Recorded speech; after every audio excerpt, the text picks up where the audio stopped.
Here we go. The gate is open. We are going to start in just a moment.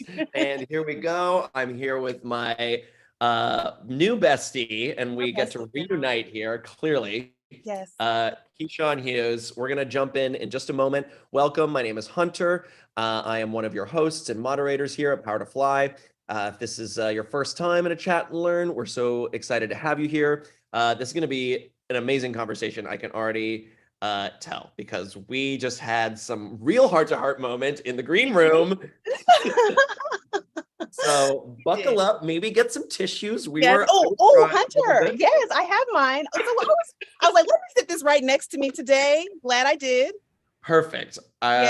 So this is how we're gonna do it. We got our water, we got our tissues. I have my puppy nearby if I need my emotional support animal. We can talk about how that's helpful for folks.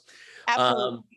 Yeah. Okay. So friends, let's get started. Here's the housekeeping. You can turn on your cameras. We would love to see your shining faces. Keshawn and I will then be able to connect with you. You can have some one-on-one face contact with us here. No need to be like, Instagram perfect ready or any of that, I clearly, like I said, I still have tears in my eyes.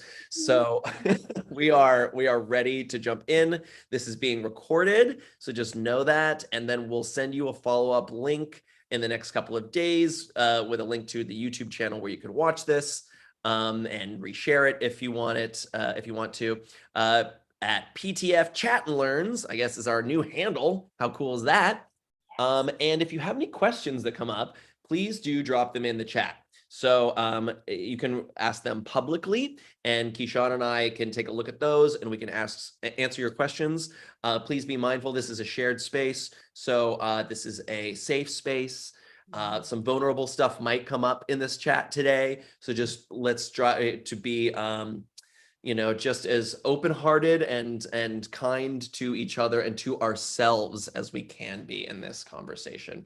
And if you'd like to ask anything anonymously, you can message me privately. If you go over to the chat, select my name, Hunter, and then you can DM me, and it should be a little red thing there so you can see it's like, oh, it's a DM. And I can ask that question on your behalf. Or if any concerns come up, you can also message me that way. Or if you prefer, we also have Erica behind the scenes. It says Erica-Power to Fly Chat and Learn. She is there to help us as well if anything comes up for you. So let us know. We are here for you. And you can follow us on our socials at Power to Fly, #Power to Fly, all the things. So feel free to use that. Okay, housekeeping done. Gonna tidy up. Okay, I missed a spot. There we go. Okay, so Keshawn Hughes, described as dynamic and informative, life-changing, and extremely inspirational. I can say all that is true from our short time we've talked together, but I'm just like, yes, yes, yes. Keshawn Hughes is an intuitive keynote speaker. Absolutely true. International Coaching Federation, ICF, certified neuro coach, leadership consultant, and neuro-savvy leadership founder. You can read more about her bio there, but Keshawn and I said, let's jump in because we got things we want to talk about. So know that the main takeaways here are how to gain a practical neuroscience-based understanding of leadership characteristics and how to hone them from the inside out. How to identify and leverage your unique whole-brained approach to drive higher value problem solving. Love that. And practice leaders utilize to feel brighter and healthier with a more profound sense of connection, purpose, and meaning. So these are some huge topics. Keshawn, welcome. Thank you so much for coming back to Power to Fly. I'm so grateful that you and I are reunited. Welcome, welcome. I am too. And that I'm so glad that I was able to put that together. Like we talked before in the summit. So I'm familiar, which is helpful from a neuroscience lens. When you have familiarity, you can have a deeper sense of comfort with what's going to happen, more certainty. And I'm seeing that, like you said, and thank you so much for, shouting me out and making me feel so good and complimenting me. That means a lot to me.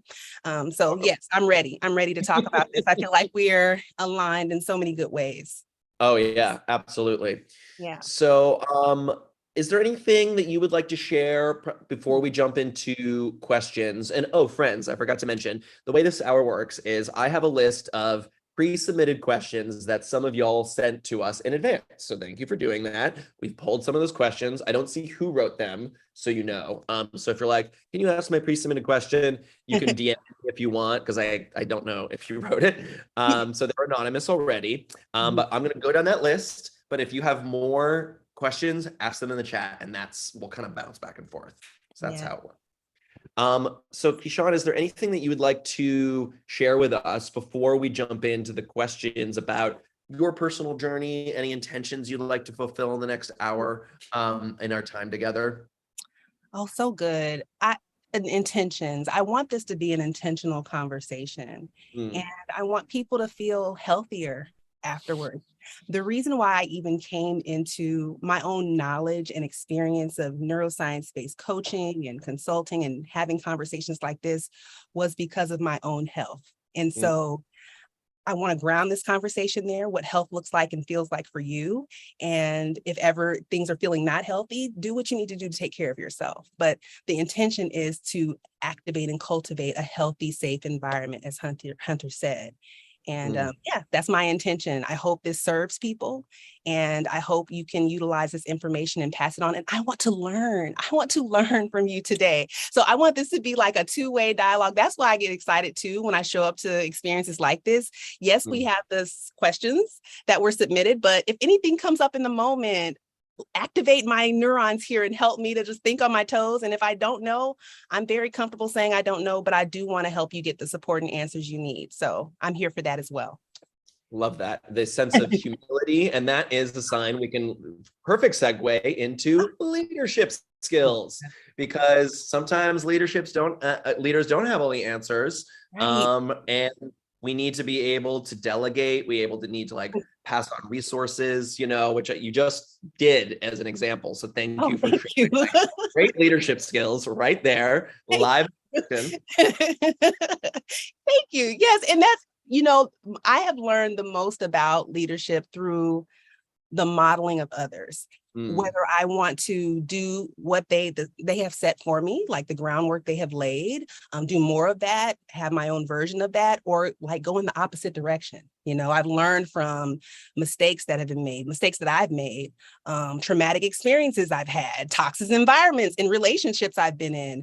I utilize that all to hopefully connect with people and myself through that connection. And so, yes, I feel psychologically safe enough to say I don't know it all. I don't want to know it all. It's impossible to, in my belief, but I would love to be open to know more and to learn more, and just to be a safe sounding board for people. That's what I do as a coach, and it is the best job I've ever had. I'm so glad I discovered it. Oh, I love that. Yeah, before we jump into the actual questions, can you tell me a little bit about like, if someone signed up to have you as a coach, what does that look like? Like, is it a weekly call? Are you texting? Are you FaceTime? Like, I'm sure you customize programs for people, but can you kind of just like bring me into the Keshawn world? What does it look like? Thank you for that. It is definitely co-created and customized by the needs of the leader who reaches out to me. It's my belief that we are all leaders in some capacity within the circles of influence that we find ourselves in, that we show up in. And so it's a co-creative process. It's exploratory, and it is neuroscience-based. So my training is there, and that's where I found the language that connects. My background is marketing and project management. That's what I've done for over 20 years. I can't believe when I say that, over 20 years in corporate spaces, showing up as a product marketer, a product launch leader, a product release manager, project manager, all of those types of things. So organization and frameworks are important to me, like step-by-step guides are really important. That's how my brain operates. And so finding neuroscience and connecting with the language, it was an awe-filled experience for me. It's like, finally, I have ways to describe not only what I'm feeling, but when I share it, people understand really quickly what it could be, where we could be on our own individual personal development and leadership journeys. And so we use that language in the coaching conversations. I'll ask questions from that space. It is my belief that the people that I'm coaching, I'm there to support them in finding their own answers. I don't have the answers, but I can share my experiences and we can just have a dialogue. That's what it is. And I truly believe those are opportunities for me to model what's been shown to me through my therapist that we talked about in the green room, who is, I told her she's my bestie. She doesn't know she is, but she's my bestie in my head. We've been together for almost 5 years now, and it's been the best experience. So I feel like I have an opportunity now. Now, coaching is not therapy, they're different.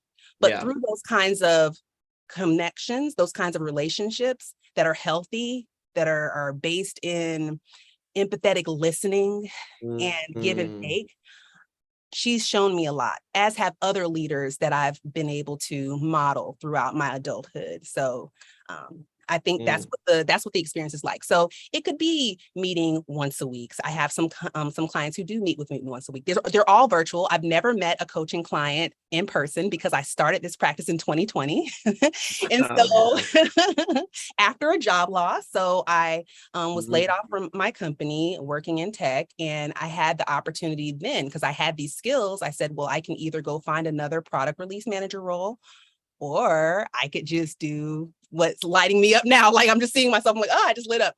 I can do neuroscience-based coaching and talk and consulting and speaking. So that's what I've been doing since 2020. So once a week, people can meet with me, some once a month. Some engagements are for 6 months, others last up to a year. So it really just depends on the person. Awesome. Long answer, but that's great. Thank you for that. Yeah, I just love hearing like, how does it work? And also for our listeners to kind of like set the tone of like, oh, who are these people talking right now? Yes.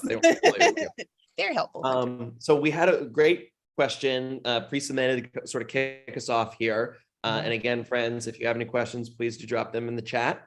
How are neuroscience and leadership skills related? Oh, what a great question. Well, I think they're related because they're humanizing. We are humans in this experience together. So for me, like I said, my background is in communication. And so I look for language to connect. I look for ways. And then I was a tech leader and marketer, marketing very complex products, IT service management, predictive analytics. And I needed to find ways that a consumer could connect with how this can work with me, how this can help me, and make that connection as easily as possible. And so when I found the language of neuroscience, that's what I found that it does. And it creates that more quick human to human understanding and connection. And so as leaders, we're here to generate influence and produce impact.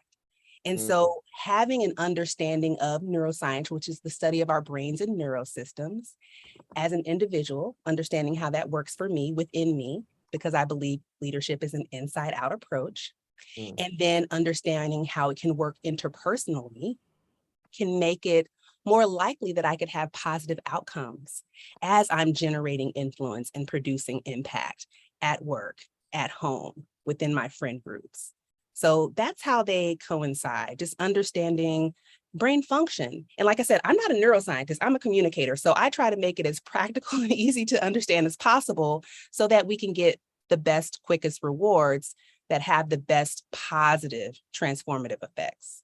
Oh, I love that. Generate influence and create impact is what leaders are here to do. I love that. That's so clear.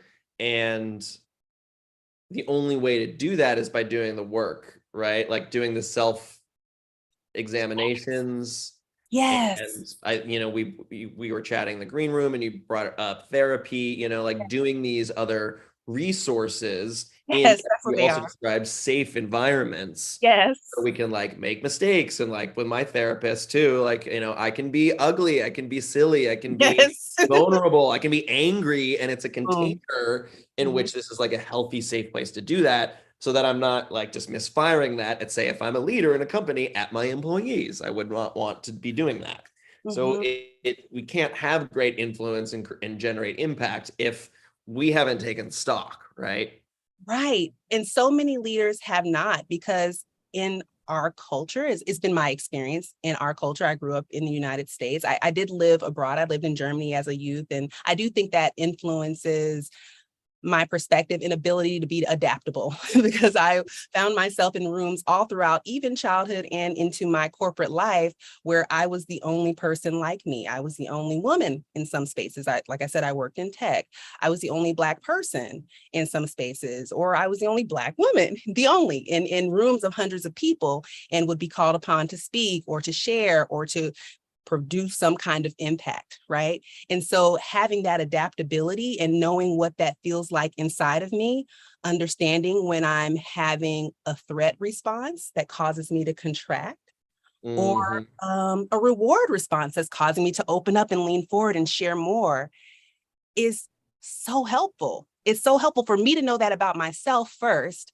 And then hopefully the hope is it helps me to recognize it in others more so, because work is interpersonal. We're talking about, mostly leadership in a work context. And so I can notice those nuances in speech, in behavior, and lean in with more curiosity when those opportunities present themselves as a leader. Because I keep going back to that definition, which isn't mine, is my really good friend and sorority sister. Her name is Dr. Melva Robertson, and she wrote a book called The Brand New Leader. And that's how she describes leadership. It's such a, like you said, on point, targeted, easy to understand definition of leadership. So I don't want to take all the credit. It's from her. And when I read that, I said, I've got to share that with others. So yeah. I love that. Credit where credit is due. We were just saying that earlier when we were looking at our slides, and she was like, "Oh, you're so good." I'm like, "I didn't make any of this. No, this is Erica, this is my team at Power Apply. They made all of this. Credit where credit is due, right?" And then we share it, and then we can it helps us all work better, right? When we oh, look how great this person did this thing, and it's helping me succeed right now, and we're lifting each other up. It's inclusive. It's inclusive. And because it takes all of us to create an experience. It takes many hands, many minds, a lot of hours of labor, ideation, heart to create an experience. And we experience that in the rooms that we go in the settings that we can tell how much has been put into an experience, or possibly the kinds of intentions that led to those experiences based on how we feel, and that's another thing. Growing up and throughout my corporate life, I didn't really connect with my own feelings very much. Extremely productivity oriented. I measured success by how much I could produce, how I was rated. It's performance review season, just working on getting that good rating, and how much I produced, and if it looked perfect to me, because I had my own ideal of perfectionism. Which through my own coaching work, I've hired coaches too, and therapy work, I've recognized that is not realistic. There's no perfect human. There's no perfect outcome. And so having to find a way to express how that feels, it's unsettling. It creates a stress response in me. These are neuroscience-based terms that I'm sharing that I had no clue about when I was throughout most of my career. And so finding the language to describe a feeling in a way that feels connecting. When I talk about stress, it's like, oh, people get stressed. That's a word that everybody kind of understands. We can go deeper in how stress feels to me. And if you want to share, if you feel safe to share, you can talk about how stress feels to you. But that's how we find connection with each other. That's in my opinion, in my experience, how it starts and how it can flourish. Oh, I love that. So much in there. So much. I talk a lot. I'm like, no, me too. This is why we have questions. I'm so sorry. This is why we're we're just we could just talk all day. Yeah. Talk about our feelings, talk about each other's feelings. Yes. Yeah. Yes. But yeah, I love the which way to go. There's, you're talking about the leaning in, the threat response stuff, and it's the fight or flight, right? That's these are wired into us. They are. And what I love too, when you were when we feel safe to share about it, then we can feel connection, because like Brene Brown talks about like how vulnerability is like Yeah. a brave act, right? It's so courageous. Yeah, Yes. it's a courageous act. That is exactly right. Yes. We're taught the opposite in a lot of Right. American culture, at least, to be like, Absolutely. you were talking about like being analytical, Yes. performance reviews, pushing the feelings down, Yes. because there might have been experiences, I can speak for my own, I don't know what yours is, but like showing emotion was a sign of weakness, Absolutely. or, someone wouldn't take you seriously, Yes. or, they would make judgments about me for whatever Yes. reason, being too sensitive, whatever, like Yes. we all have our Yes. versions Like, of it. that is my version. Your version, what you're describing, is my version. That's what I heard most of all. Everybody's like, you're too sensitive. And I didn't have a context for what that meant because I just am me, right? And Right. so we find ourselves in relationship with others and what others are telling us about ourselves. A Yeah. lot of times that is our experience of self-awareness, what others have said about me. It's in there. And it never leaves. It never Right. leaves our brain. And that's what the concept of unlearning, I hear people say that a lot. And I think it's helpful because it gives people a sense of what that means. But when I think of unlearning, I personally, just from neuroscience, because I know that everything we have learned stays in there. It never goes away. Now Right. we can cultivate it and expand it and add to it and make it bigger and make it a regular habit that we experience in ourselves and see show up in our environments. Or we can deprioritize it by learning something new, learning something to override those habits that might not be useful for us anymore. Like Right. thinking that I'm too sensitive became unuseful for me. It led to me burning out because I just kept going and going and going, not paying attention to my body's sensitivities or really my human need for rest. It's like just a human need to like rest and not just sleep at night, but have breaks throughout the day. Yes. Breathe deeply. I was a shallow breather. I didn't even recognize I was shallow breathing until I learned to take deep breaths for a minute or two at a time and had positive health consequences as a result. Was able to decrease my experience of migraine headaches, was able to just feel less anxiety, less worry, because I'm taking time to take deep breaths. It was even something as simple as that was transformative for me in my leadership journey. I love that. And it is, we can look at it in a way that's like, oh, it's very practical, take a deep breath. But if you want to look at it from the scientific lens, like you're actually creating a chemical reaction in your body by getting more oxygen into your bloodstream, which then brings your cortisol levels down. Like there is science to all of what we're talking about. Everything. And Hunter, that's what I needed because I had been shaped. And I think it's just like, a personal characteristic of me I'm a researcher at heart. It's like, I want to know, and then I want to know what I know and know more about that. It's like, I can go so deep in the levels. And so that's what the study of neuroscience and neuroscience-based coaching has given me. It's given me research that I can find grounding in because I can see on a brain scan what happens before and after a person starts a deep breathing practice. And then there have been studies to measure those levels of cortisol and measure the serotonin levels, the mood boosting levels, the biochemical response of people when you do those practices. And so that's what gave me, because I just was very skeptical. I'm very skeptical. So it gave me what I needed to do healthy things for myself, just more balanced, whole-brained approach for myself as it relates to just me. Like I said, leadership, in my opinion, comes from the inside out. And then I hope to model that for others, as you use that word, cultivate it in others, ask questions through coaching that can lead them to find their own ways to do that, because we're all wired so differently. Yeah. Oh, I love that word too. I was thinking of that when you're talking about, there is, some people say unlearning, but I really resonate with rewiring because it's like, me too. You said, it's all in there and it stays in there, but it's like, well, you can rewire. And, the green room, we were talking a little bit about some other practices like EMDR, which is literally rewiring your networks. And like, you're probably can speak to these brain scans of like folks that are meditating, and when they're Yes. doing brain scans, you can actually see the rewiring happening Yes. in It's brain scans. You're like, oh, amazing. it's science. There it is. There. Yes. Yeah. And we need that. I think that's important that we now have, because there's been so much neurocoaching came around, I think possibly like in the 2010 era, like so it hasn't been around very long, It's and pretty neither new. have fMRI scans as well. So Right. we've learned so much in that topic over the last 10 years, and we learn more and more every day, that Yeah.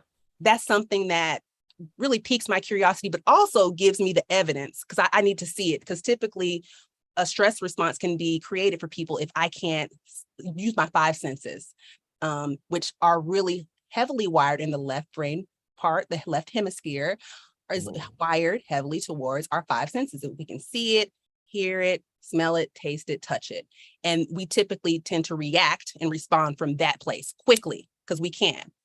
The cells on the left side of our brain are shorter and thinner to allow us to do that. And we've been oriented in work cultures to be productivity oriented, to make fast actions and fast decisions. And that just makes that side of us stronger, that side of our brain stronger, more wiring there. And we can then, under brain scans, see the other parts of our brain, like the prefrontal cortex that's behind our forehead, that's responsible for a lot of our empathy responses, our vision, our ability to connect with others. Those parts of our brain can shrink and become weaker, as does our right hemisphere, which is responsible for most of our big picture thinking, our emotional processing. And so the rewiring, if we do certain practices like EMDR, therapy, exercise, deep breathing, mindfulness, there's so many different, very practical ways to rewire and have a more balanced access and use of this brilliant creation that we all have. We all have it. We all have it. It never ceases to excite me. Okay, Yeah, as you can it's see, really as you amazing. can hear. Yeah, absolutely. And I am living for it. It's making me even good. more bubbly and excited too. Something I learned, and I love how it's all, like you were talking about this whole brainness, like how it's all connected. Like it's not just one of these things that's going to make a whole, right? It's like a whole, something I learned early or a couple of years ago, and part of my work too, and thanks again to my therapist for helping me make this connection, was like, after a traumatic experience, like when I was in a flight mode, or I was like in a resistance response, my instinct was to then go on a walk or like exercise and like go on this hill. And I told her about this later, and she was like, oh, you're doing what your body needed to do because you're actually burning off this extra cortisol right now. And it's like, when someone's like, go take a walk to cool off, that's not just like you're in timeout. It's like, actually like go push-ups or exercise or yoga or do your biking or whatever it is, play with your kid. Like any of those things that like get us moving in the exercise way actually helps like balance out those chemical reactions, right? And sometimes it can be very helpful when we're like, oh, I need a minute right now. Perfectly stated and shared. Yes. So that's what the connection between neuroscience and leadership is. Going back to that question, when you understand your own wiring and you're starting to pay attention and become more aware of the way you respond, either when you're happy or you're sad, or when you're angry or frustrated, just being able to understand what your body physiologically does, and then getting a good understanding of that and being able to sense that in others, it depersonalizes a lot of crises and chaos that can come up in our lives, both personally and professionally. Because you're like, that's a healthy response for them. That's a healthy response. Yeah. And it's so helpful to like, because there's the story, which my body is creating. And then there's like, what is my body doing? Oh, my stomach feels tight. I have sweaty palms, right? And so everyone's stomach has felt tight. Everyone's palms have felt sweaty. And like that, like, I can like this, I'm not alone in feeling phase, My story is my story, but my body is like, we all have this, like you said, we all have this amazing thing. Yes, absolutely. Yes, that's it. And what I've learned through my neurocoaching study and practice is that our brains are wired for survival and efficiency. They kick into gear, and they're always going because they're the control center for all of our behavior and our decisions and even things we're unconsciously doing. We're unconsciously doing things about 90 to 95% of every day. Right. And so the brain is making decisions in milliseconds that, oh, I want to keep her safe. If we do this, she's done this before in the past. I'm kind of just eyeballing it. We're going to do this. You know, we're going to do this right now. We're going to make that decision for her and she'll be safe. She'll survive and she'll get through it faster. That's the way our brains work. And so we have to take time to slow down to say, hey, yeah, I did that time, but my goal is this. The outcome I'm shooting for is this. I think I need to figure out another way to respond to this conversation or in this engagement so that I can become closer to that goal, so I can close the gap between the way I'm responding and the outcome I want for myself or for my team. Absolutely. Like the way you talked about like outgrowing old ideas, you know, and some of those old ideas were holding us back in the opposite way. Like you mentioned, like, oh, I'm too sensitive, whatever that means. Like, actually, this is a strength. But on the other side of it, there's like, oh, maybe, you know, my reactivity may have saved my ancestors from being eaten by a wild animal, but this email is not the same threat. Right? Exactly. And our brains do orient in the same way. And I've learned through this. Have you heard about epigenetics? Have you heard about that study? Oh, teach me. Okay. I'm no expert there. Okay. But it just identifies our genes and ancestry that's passed down, habits that are passed down, survival orientation and skills that are passed down. So when we're here now in the present moment, we might be responding to a threat or a stress in the way our ancestors did 7 to 14 generations ago. Wow. That is within us right now in this moment. And they gave it to us because it helped them survive for as long as they did. And so they passed that on. And so when we're doing this work, this therapeutic work, coaching work, personal development work, things come up. Things have come up for me that I'm like, well, that's not mine. I'm carrying that on. That's not even that's my mama's. That's my grandmama's. That's not even me. But but the intentions were survivalist and survival oriented to give it to me, to then give me choice. That's the great thing about leadership too. It opens the opportunities for choices. And in this, oh God, I'm so thankful. I'm so grateful to be in this day and time where I can recognize that I do have choice. So many people feel like they don't. There's limitation on choices, but if I can choose to take a deep breath, that to me is everything. It's been something, a foundation to build upon, to build a better life for myself and for people in my family. Yeah, there's that whole brain, wholehearted experience, right? You can't, you know, who you are at work and who you are in the home with your family, like there's going to always be crossover. It's not like that TV show Severance where we're two different people. Like, oh, we're the same person. That's been my experience. I've tried that. I tried to live a compartmentalized life and I ended up feeling extremely disconnected and burned out. And I did that. It was a survival orientation. It was a way to feel in control of myself in the environments that I was in, that I chose to be in for good reason, because I felt like they met needs that were important to me at that time. And so the benefit of neuroscience, the knowledge and the practices has expanded my capacity. They call that having a growth mindset. It's actually made my nervous system more flexible, where I'm willing to do things that I haven't done in the past to get the result that I want now. You know, wow, that's huge. For me, it's been huge. It takes strength. It takes trust in self. It takes community, because I can't do it all by myself. So I need those empathetic supporters, those listeners, people who love me and who can mirror back to me and say back to me what I'm saying and help me to make those decisions that are healthy for me. Healthy, is grounded in my health and well-being. Yeah. The community is so important, because I think we talked about this a little bit in our summit conversation too, where some of us, I certainly am wired to have a negativity bias. So I remember the bad things I did and not the good things, you know, and having the community to be like, hey, remember you did this thing that was kind of great today, or just like, Yes. they can help with that. I try to do it myself. Obviously, we want Of to do it for kids, course.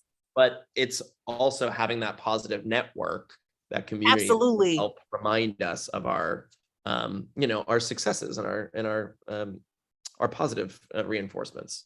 Yes. And the negativity bias is so human. It's a survival orientation that I've learned Yeah. about as well. It's 5-1, where if you were to give it a ratio, oh gosh, John Gottman was the psychologist who provided the study that provided that ratio, that we have Mm. a 5-1 ratio of negativity bias. And so typically in the brain, when we experience a threat, we prioritize it 5 times higher than something positive. And so as an example, when I used to commute years ago, and it took me 2 hours to go 30 miles to work, and I do that every day.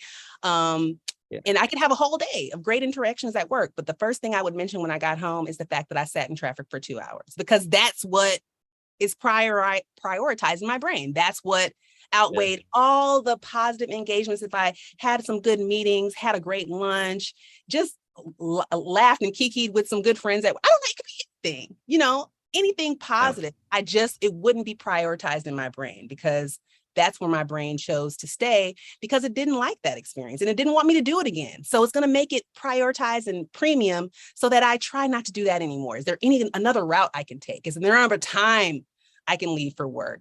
So yes, that's the way that negativity bias can work.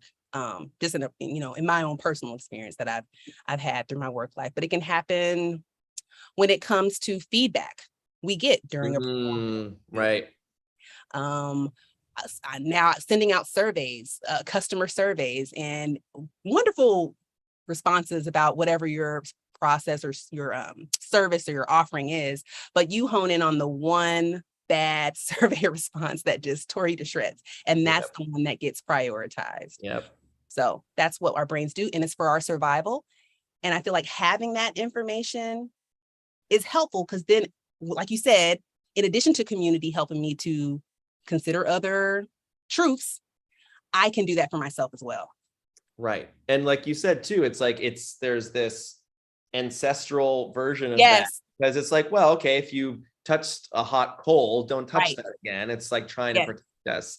But there Yes. are times that we can be like, oh, is this actually helping me in what, Right. like you said, my goals, right? As a leader per se. Absolutely.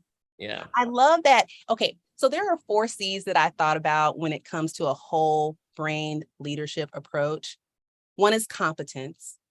Another is curiosity, compassion, and courageousness. Mm, So we over-index for competence when it comes to how we show up in the world. We want to be, well, for me, I want it to be perfect in many ways, or as close to it as possible.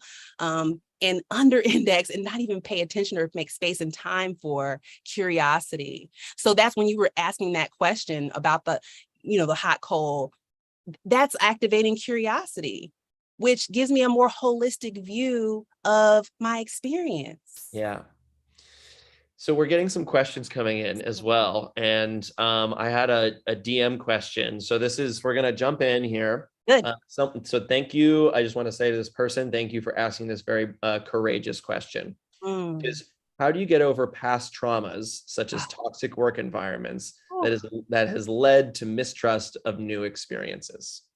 This is something I coach clients on, and I am sensitive, Hunter. And so was it 2 days ago? I shed some tears listening to someone talk about their work experience, and it was completely toxic and traumatic. And her response was completely flat. And I'm not a therapist. I do not diagnose. However, I know that there were meaningful, harmful experiences she had that she was displaying in that moment with me and talking about what she had been through. And it was a person who it had been recommended for her to have a coach for years. And she said, on a whim, I'm just going to do it. And that was her first coaching conversation, and it was with me. And it was such an honor.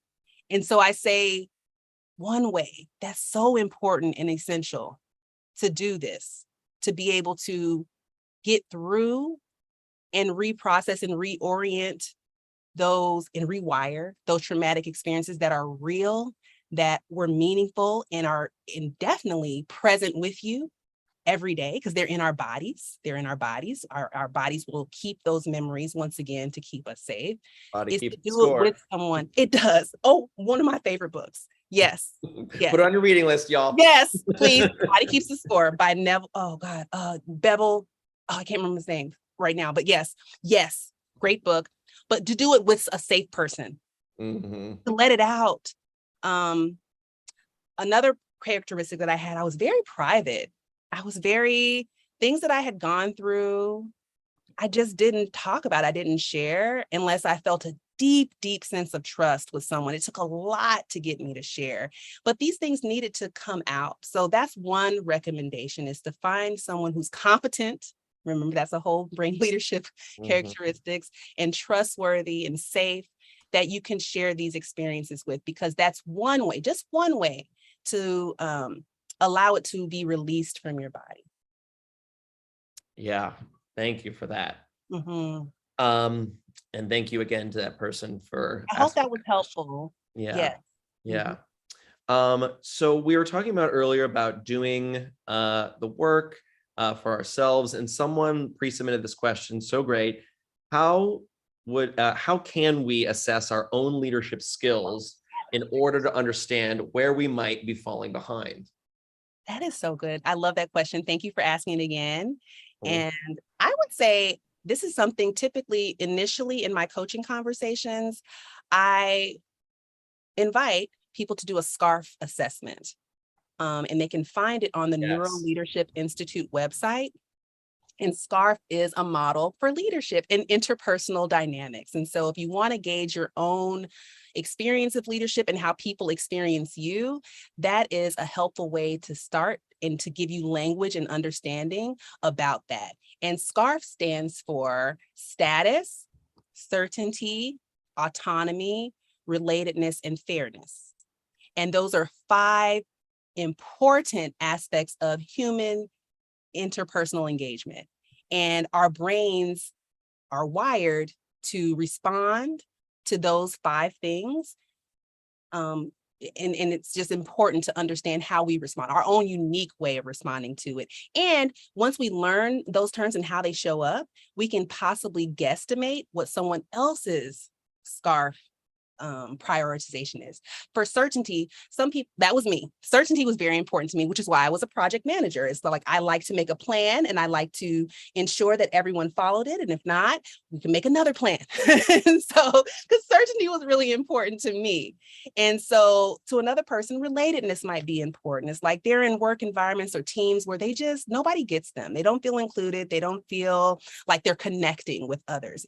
They might prioritize relatedness in engagements and in relationships. So it's really important, because that's what you're going to lead with as a leader. You're going to lead with trying to relate to others, and other people, autonomy might be important to them. Whereas like, just give me my space, give me my things to do, and allow me to do them in the way that I see fit. And we can come back and forth to see how we can make adjustments, but allow me the autonomy to do that. Those are just some examples of how that can show up in yourself and others. I love that. I dropped in the link for the SCARF Oh, assessment. good. Thank you. I found the Body Keeps the Score link there too. Yes. Bessel van der Kolk, that's his name. I was like, I got to get it. Yes, that's You it. were very close. I was like, that's not an easy one to No, pull. it's not. Whatever, but you said it's all It's in there. It's in there It's somewhere. in there. Thank you. Yes. Believe it or not, friends, we only have 15 minutes left, which is why. Oh, wow. Yeah. So if you have more questions, feel free to drop them in the chat. Another pre-submitted question that's really great here, Keshawn, was someone asked, how can leaders activate critical reasoning in others besides ourselves? Oh, that's so good. There is a recommendation or language, neuroscience language, that is provide space between stimulus and response. And once again, we can be oriented to be so fast-paced and fast-moving. And we have different processing times. Our brains, the structure and function is similar, but our experience of our brains and the experience of others' brains is different. That's the neurodiversity lens. It's like we all have our different flavor of our brain, right? And some brains need more time. And actually, research shows that when we give ourselves more time, the results are actually better. Now, that depends on what the demands are of the role, the job. However, we have to gauge it and plan accordingly. But to provide space between stimulus and response, some people need pre-information before they attend a meeting or a gathering to talk about resolving a problem or how we'll get to a goal. So giving people information before the meeting, maybe during a meeting, ensuring that all voices are heard. So being able to be present and to recognize when someone hasn't spoken, taking equal turn sharing, equal talk time, providing as equal as you possibly can. I've been trying to do that here. You've been so good listening. I feel like I've been talking so much more than you. You're the speaker. I'm the moderator. Okay. No, please. They can tune in to me anytime. I'm okay. Okay, thank you, Hunter. You're so great. Okay, so that, and then too, amplifying voices. And so sometimes because of the bodies we show up in, some voices tend to not be heard as loudly or as strongly as others. And so repeat, like when I say something, like what Keshawn just said, just making sure that giving credit where credit is due so that people feel that they're seen and they're included. And then also allowing time for people to process and after an engagement. So sometimes people don't have anything to say in the moment, even with all of that, and say, well, give me some time and can I give feedback afterwards? Can I think about it overnight or give me 5 minutes? So any way that you can implement giving space between stimulus and response in your day, even with yourself as a person. So I wake up and I don't jump up and start doing. I'll do some deep breathing and then start doing. I'm giving myself space before I respond to life, before I respond to the day, just to acclimate my nervous system so that I can go into settings with a sense of calm, presentness, and just feeling better. And that's so important. How we feel is, once again, so important. It's not to be ignored. Our feelings tell us so much about ourselves and our experiences. Yeah. Oh my gosh. Absolutely. And I love too thinking when you're talking about the imagery of all of the different flavors of our brand. What flavor is my brand? It's I know, right? A swirl of some sort of flavors. I like a swirl. I have some swirliness going on as well. So yes. Yeah. And then I was thinking, it was like, oh, that's so great of like this creating this space for people to respond, and maybe you could speak to like different ways for people to be able to respond, right? You're like, oh, some voices are going to carry louder. Some people are quieter. Some people might prefer to write. Some people, like you mentioned, neurodiversity. Some folks it might be challenging for them to be able to speak at a meeting, but they might be able to write very clearly. So like, how are other tools and other ways and maybe other resources that you could have witnessed or could recommend for leaders to help their teams communicate in different ways? Oh, thank you so much for that question. I think it starts with awareness. Like just you saying that, I'm like, my awareness grew. And so just being aware and asking the question. So providing, once again, psychological safety where people feel like they can make that request. They can let you know what works for them. Asking people what they need, asking people for what environmental supports they need, so that they don't have to show up and try to fit in and conform to spaces that aren't conducive for creativity, for expression, for them in their experience. So it's very important for people, for leaders, to just have that awareness, to create opportunities for two-way dialogue, to ask questions and listen before responding, and not being a tell-it-all, but being a like, and ask it all, activating that curiosity that is a part of that whole brain leadership experience. So being curious about others and then being compassionate about and also potentially needing to be courageous to stand up for others and their needs. When you know that these people have something wonderful to bring to your team, because when diversity brings innovation, studies show us that as well. The more diverse input we have, the slower sometimes progress is. But once we do find those ways to problem solve, find those new ways of doing things. They are innovative, they are forward facing, they are progressive, they move us forward, and we have greater returns financially. People talk about productivity, but then also what's important to me is the quality of my work life is better. That's so important. So we can do this. Yes, we are doing it, and we're doing it with you. So please, speaking of which, Keshawn has an amazing guide that you can download for free, dropping the link in there right now.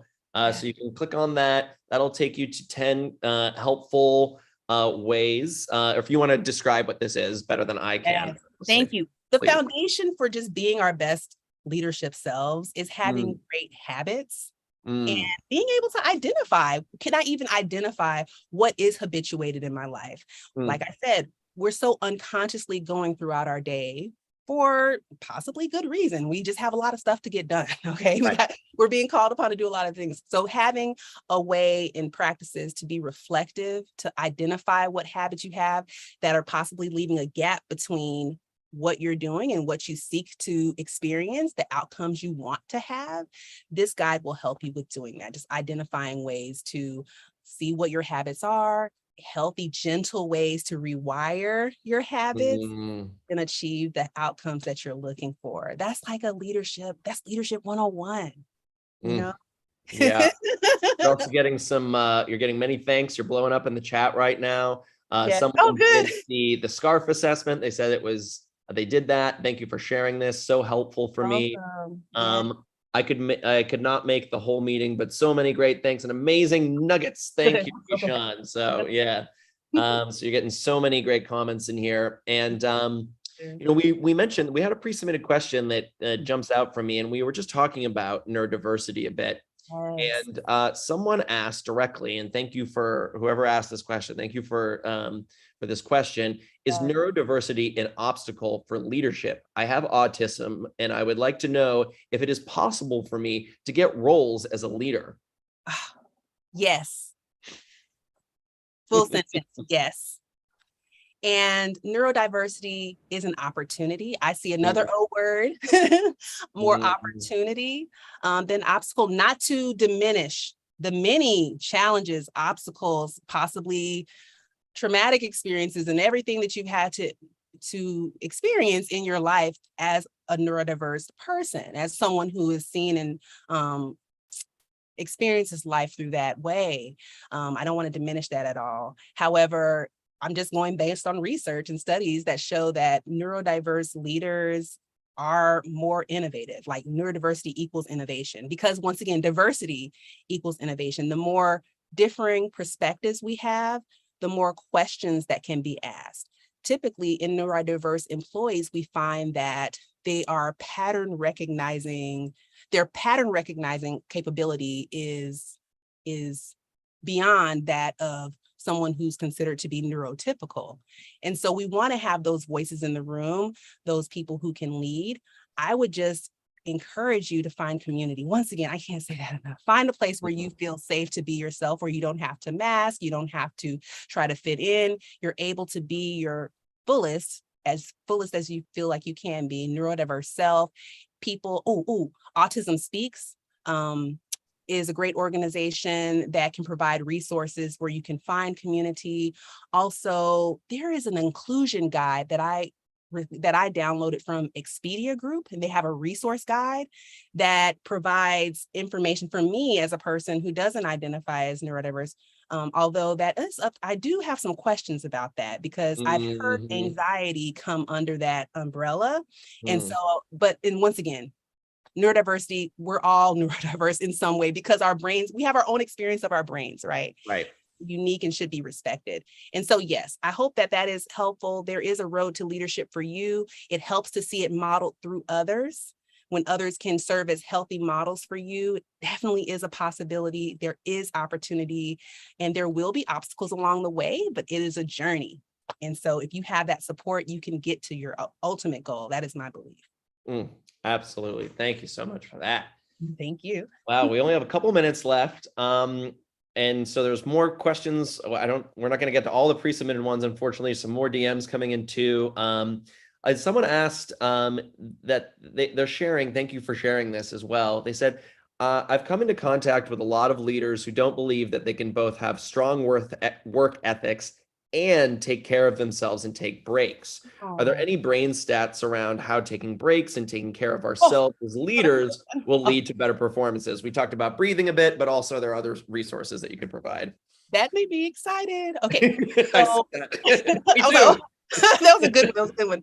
So, how many of you are familiar, if you put a one in chat or something, with circadian rhythms? We know that our bodies have clocks. At nighttime, we tend to go to sleep or be sleepy. Thank you. And then during the day, those are our waking hours. Well, we have other rhythms too, ultradian rhythms, which are also circadian rhythms. It's all tied to the brain because the brain is the control center. But ultradian rhythms really help to guide our workday. And we should be familiar with what our own unique ultradian rhythms are. So what the body wants to do, it wants to every 60 to 90 minutes take a 20-minute break. Mm. If you look at the ups and downs of your workday, it should go like this. But what we tend to do, what we force it to do is go up, stay here, and it's like, then pass out. Yeah. And that is very damaging to our brains. And there are many studies, if you Google ultradian rhythms performance hack or something like that, you'll come back with a whole lot of information that supports the need to identify your own unique experience of ultradian rhythms so that you can maintain peak performance for yourself and have better results. That is the truth. That is, culture says one thing. It could be work culture or someone's own personal oriented culture that they got through ancestry and other environments that they've been in, so it's understand that's what helped them to survive. But we don't want to just survive at work, right? We want to have a great quality of life at work. Thrive. We want to thrive.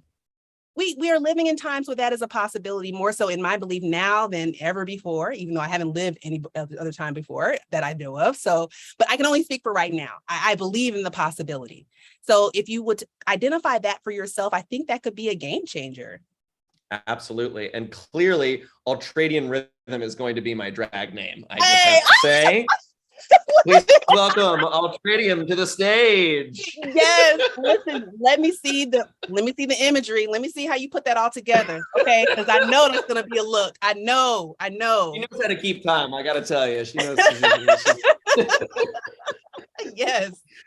Yes. So Keshawn, we're out of time. This breaks my heart. Please come back yet again. I said this last time. Let's do it again.